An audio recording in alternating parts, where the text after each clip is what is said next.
En 1919, le gouvernement français, qui avait éprouvé pendant la guerre de 1914 de graves difficultés pour alimenter en charbon la totalité des locomotives du parc des chemins de fer français, a décidé d'inviter les compagnies de chemins de fer de l'époque à électrifier leurs lignes principales en courant continu à 1500 volts.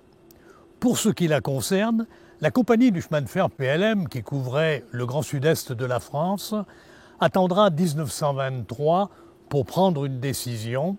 Et cette décision, ce sera d'électrifier la ligne la plus difficile de son réseau, de Chambéry à Modane, en raison des fortes pentes qui existent entre Saint-Michel-de-Maurienne et Modane. Alors, jusqu'à Saint-Avre, aucune difficulté particulière parce que peu de déclivité. Par contre, à partir de Saint-Avre, on avait quand même déjà une rampe de 16 pour monter à Pont-à-Mafray. Et puis, au-delà de Saint-Michel-de-Maurienne, on attaquait vraiment les parties sérieuses, puisqu'on a, à la sortie du tunnel des Sordrettes, une rampe de 32 pour 1000 sur 50 mètres. Cette électrification se fera grâce à un troisième rail latéral à la voie sur lequel les locomotives capteront le courant grâce à des frotteurs placés à l'avant et à l'arrière des locomotives. Pour cela, la compagnie PLM va électrifier à partir de 1925 un court tronçon, d'abord de Chambéry à Bois-Plan, près de Chambéry, puis ensuite jusqu'à Saint-Pierre-d'Albigny, avant que la totalité de la ligne soit électrifiée, tout cela pour le mois de mai 1930. En 1935, on prolongera cette électrification de Chambéry à Culose, mais cette fois grâce à la caténaire, mais toujours en courant continu, 1500 volts. Quelques années auparavant, la compagnie PLM, qui à l'époque imaginait d'électrifier sa ligne très chargée, avec des trains très lourds entre Marseille et Nice, avait souhaité équiper une machine beaucoup plus puissante. Ces machines, immatriculées de nos jours de CC2 3402, mais qui à l'époque portaient l'immatriculation 262 AE1 A4, seront commandées à l'industrie française de l'époque, la société de construction des chemins de fer Usine de Nantes et pour le pareillage électrique, la compagnie Oerlikon à Ornans dans le Jura. La 3402 fait en fait partie d'un parc de locomotives commandé par le PLM pour l'attraction des trains sur la Maurienne. Ces 37 locomotives avaient des caractéristiques différentes de puissance, de vitesse, car elles étaient destinées à la fois à l'attraction des trains de voyageurs et de messagerie et des trains de marchandises. Cette petite série de 4 locomotives construites à partir de 1929 seront à l'époque les locomotives les plus puissantes au monde. Les performances de cette locomotive de la série 3400 ont permis des essais très intéressants. L'un d'eux, au début des années 30, a conduit la machine au sud de Bordeaux, sur la ligne Bayonne-Bordeaux de la compagnie des chemins de fer du Midi. Et là, grâce à un profil de ligne très favorable, la machine a pu donner la totalité de sa puissance et elle a même accompli des pointes de vitesse à 130 km/h.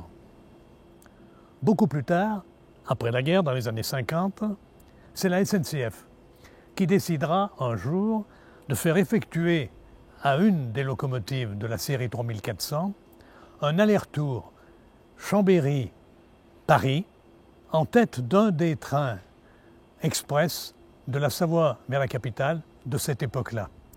Cet aller-retour se fera dans de très très bonnes conditions et la machine, malheureusement, sera de nouveau réintégrée dans son roulement.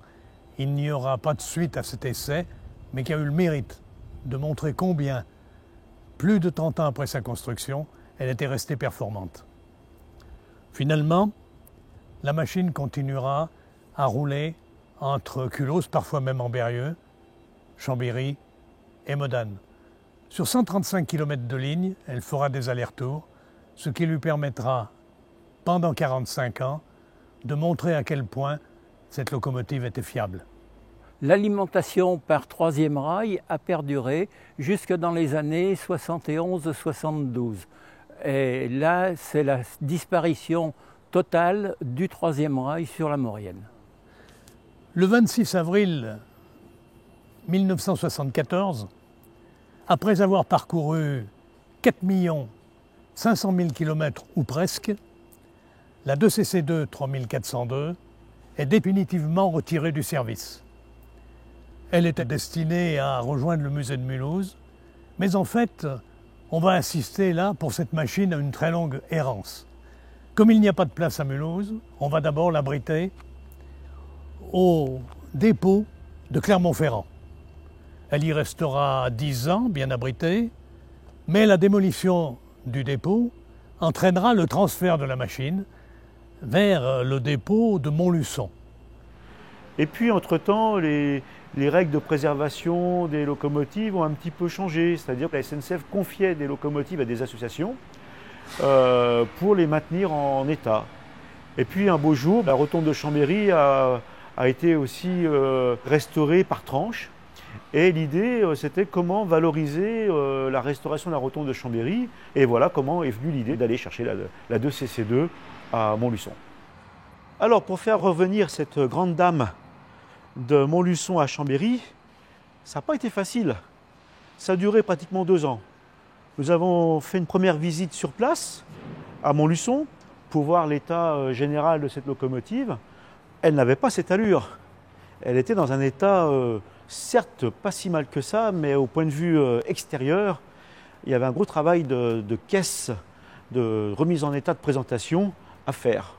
Alors, à notre arrivée à Montluçon, on constate que la 3402 est d'abord protégée, mais dans un état de présentation assez lamentable.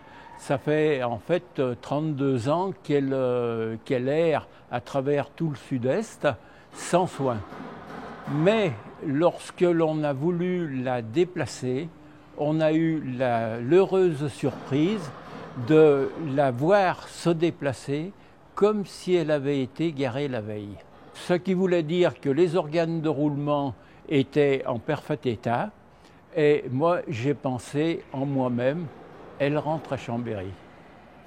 Donc nous avons monté les dossiers, nous avons rencontré le directeur régional de l'époque, qui était M. Alain de Tessières. On lui a présenté le projet, il a donné son accord sur la possibilité de faire revenir cette locomotive de Montluçon à Chambéry. Le grand jour de l'acheminement, c'était au mois de janvier. Donc les essais de roulement ont été concluants, la rame a été constituée, il y avait un 67 200, une voiture B5D, parce qu'il fallait aussi acheminer l'équipe, et un autre, la 2CC2 et un autre diesel, ce qui fait que le train était réversible. Et la locomotive est partie de Montluçon dans la nuit, à peu près, si mes souvenirs sont bons, vers 3 h du matin, pour arriver à Chambéry quasiment 23 heures plus tard, de nuit. Il fallait s'arrêter assez fréquemment pour vérifier l'état des boîtes.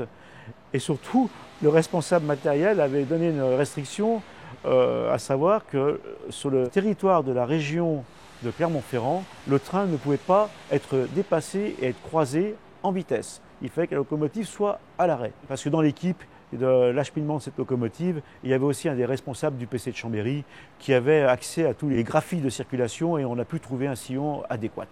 Ensuite, on s'est arrêté à Roanne, nous sommes passés par Saint-Étienne, après c'était la région de Chambéry, et là nous avions le droit de croiser d'autres convois, mais toujours à vitesse limite de 30 km/h. Nous sommes passés par la gare de Lyon-Perrache et nous sommes arrivés à Chambéry en passant par Saint-André-de-Gaz. Voilà, il faisait vraiment très froid, et l'équipe qui voulait absolument rester sur la 2CC2, en fin de parcours, je peux vous dire qu'ils avaient vraiment froid. Eh bien, la locomotive étant arrivée en janvier 2002, en mai 2002, présentation officielle avec des autorités politiques et des autorités de la SNCF. Et création de la PMFS, c'était le 11 juillet 2002. Donc ça y est, l'association est créée et l'association a pour but la restauration de cette locomotive. Alors au début, qu'est-ce qu'on va faire? Parce que c'est quand même un travail assez conséquent. Et assez rapidement, on a eu la connaissance de la possibilité d'un projet Interreg avec nos amis italiens de Ferralpetip. C'est une association qui a son siège à Bussoleno et ils font de la restauration de matériel ferroviaire. Alors évidemment, un projet Interreg, c'est quand même compliqué. Il faut savoir comment ça marche, il faut comprendre. Il faut compter presque 2 ans pour le lancer et après, il faut compter 3 ans pour le réaliser. Mais grâce à ça, cette locomotive eh bien, a pu retourner sur son atelier directeur à Oulin, où là, la peinture a pu être faite dans les règles de l'art. Évidemment, les bénévoles ont travaillé en amont. Ils ont décapé la caisse. Une fois que ce travail, qui compte beaucoup de main-d'œuvre, a été réalisé, eh bien, l'équipe peinture a fait le travail vraiment de remise en état. C'était de lui donner sa livrée quasiment d'origine. La peinture a même été offerte par le fournisseur officiel de la SNCF, ce qui fait que les coûts ont été assez, je dirais, réduits. La locomotive est revenue, une fois qu'elle était bien repeinte, sur le site de Chambéry, et nous avons fait des travaux, changé les réservoirs, nous avons changé les pantographes, et nous avons aussi changé un compresseur. Et tout ça dans le cadre du projet Interreg. On a ici un écorché du plan des couloirs avec les appareils et le remplacement. Alors, on a la chance d'avoir certains documents d'origine, donc qui nous donnent quand même pas mal d'indications. On a des schémas électriques basse tension et haute tension, les schémas pneumatiques. On a notamment le schéma de branchement haute tension avec toutes les valeurs des résistances de démarrage, par exemple. Donc ça, c'est un document très précieux.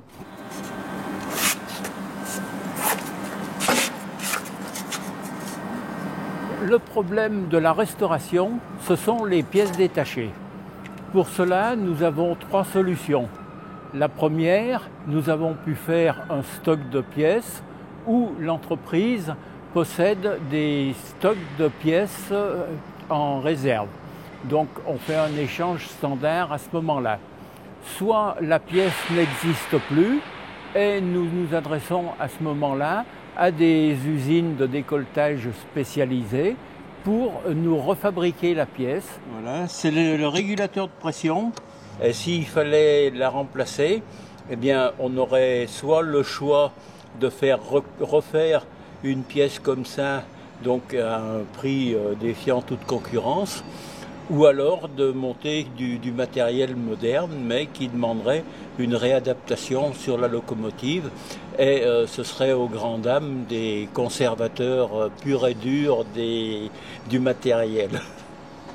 Et en dernier recours, eh bien, on prend toutes les cotes et on fabrique nous-mêmes la pièce. Alors, la compétence, oui, c'est le danger de ces techniques qui sont un peu désuètes et dépassées maintenant. Démonte pas tout, débloque les 4, débloque les 4, dans l'autre sens. Pour ce qui est de ma part, mes connaissances, j'essaye de les transmettre au maximum aux jeunes qu'on a la chance d'avoir dans l'association, de façon à ce qu'ils fassent perdurer le savoir.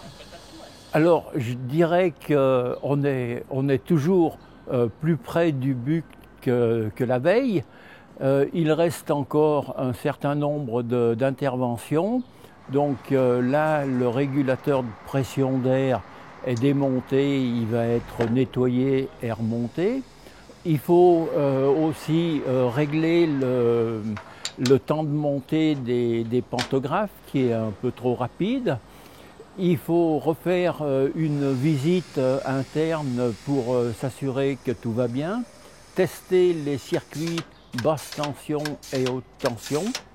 Après, faire un essai de ce qu'on appelle un battement à blanc. Alors, ensuite, évidemment, on rêve toujours de l'avoir roulé de nouveau sur le réseau ferré. Mais ça, ce sera un peu plus compliqué parce qu'il faut qu'elle soit immatriculée et la procédure est quand même plus compliquée à mettre en œuvre que pour une locomotive plus récente comme nos CC 6500. Et puis, bah oui, on espère quand même la voir rouler un jour sur le réseau ferré national. On peut dire qu'elle n'est pas inactive puisqu'elle est présente dans le SIAP et le SIAP est visité assez fréquemment par des visites organisées par les guides conférenciers ou des visites organisées par la PMFS. En plus, cette locomotive a été présentée à Saint-Gervais, elle a été présentée en Maurienne, elle a été présentée en Suisse pour la fin du 1500 volts sur la ligne de Bellegarde à Genève. Elle a été présentée aussi à Bellegarde, elle a été présentée à Ambérieu. Donc cette locomotive, eh bien, elle sort de temps en temps de la rotonde de Chambéry. Bien entendu, elle est remorquée.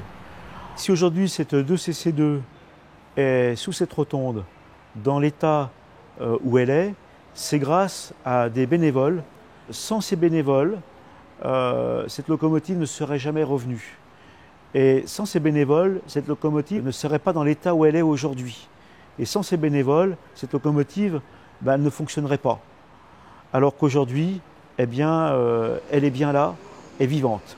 En plus du travail des bénévoles, de l'appui des dirigeants de la SNCF et de l'appui des élus, il faut aussi remercier la Fondation du Crédit Agricole qui a cru aussi en notre projet et qui nous a octroyé une aide financière pour la restauration de la 2CC2 qui est vraiment une digne représentante du patrimoine industriel savoyard.